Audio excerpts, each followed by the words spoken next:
Hello, friends. Miss Tara back here with another edition of Bedtime Stories, The Wonderful Wizard of Oz by L. Frank Baum.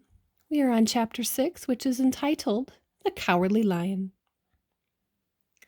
All this time, Dorothy and her companions had been walking through the thick woods. The road was still paved with yellow brick, but they were much covered by dried branches and dead leaves from the trees, and the walking was not good at all. There were a few birds in this part of the forest, for the birds loved the open country where there was plenty of sunshine. But now and then came a deep growl from some wild animal hidden among the trees. The sound made the little girl's heart beat fast, and she did not know what made them, but Toto knew. As he walked by Dorothy's side, he didn't even bark in return. "How long will it be," the child asked the Tin Woodman, "before we're out of the forest?"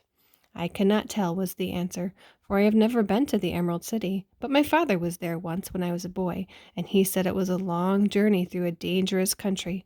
Although near to the city where Oz dwells, the country is beautiful, but I am not afraid so long as I have my oil can, and nothing can hurt the Scarecrow, while you bear upon your forehead the mark that of the Good Witch kiss that will protect you from harm."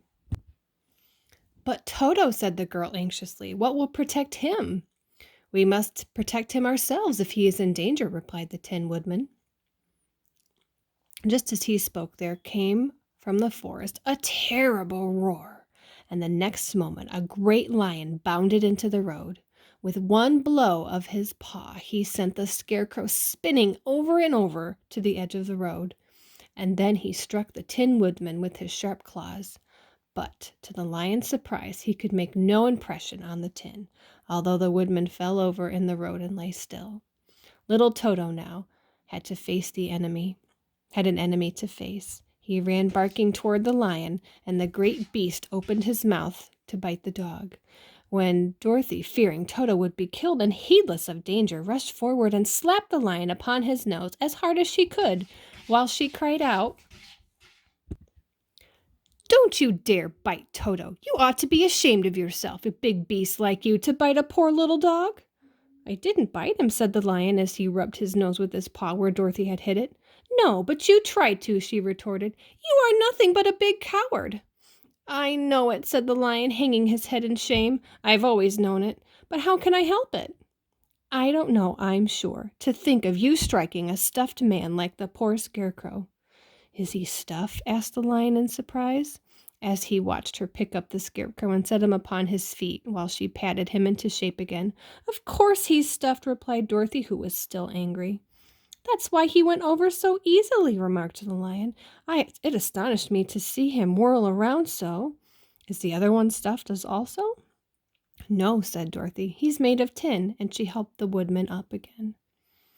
"That's why he nearly blunted my claws," said the lion. "When they scratched against the tin, a cold shiver ran down my back." "Why is that little animal you are so tender of?" "What is that little animal you are so tender of?" "He is my dog Toto," answered Dorothy. "Is he made of tin or stuffed?" asked the lion.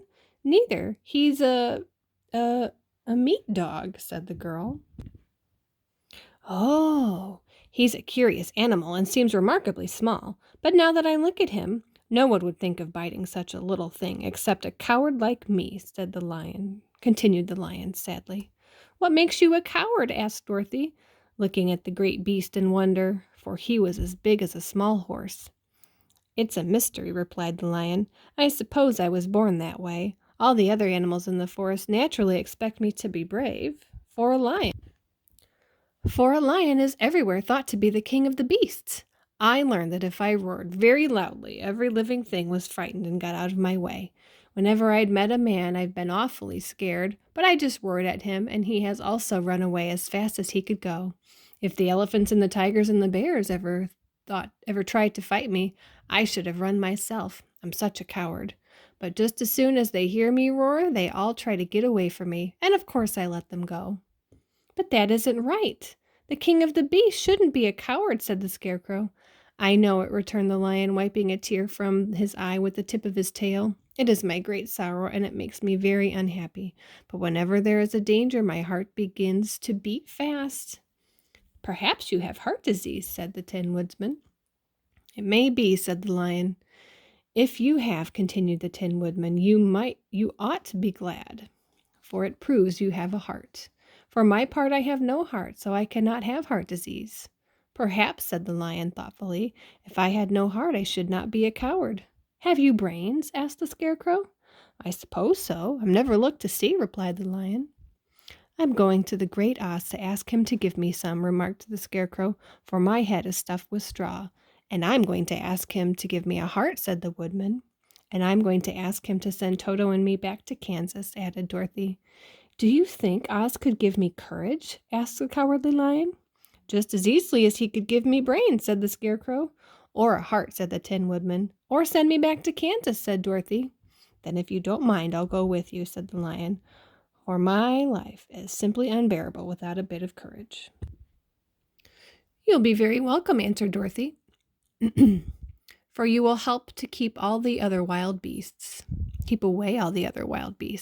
It seems to me there must be more cowardly than you if you are allowed to scare them so easily."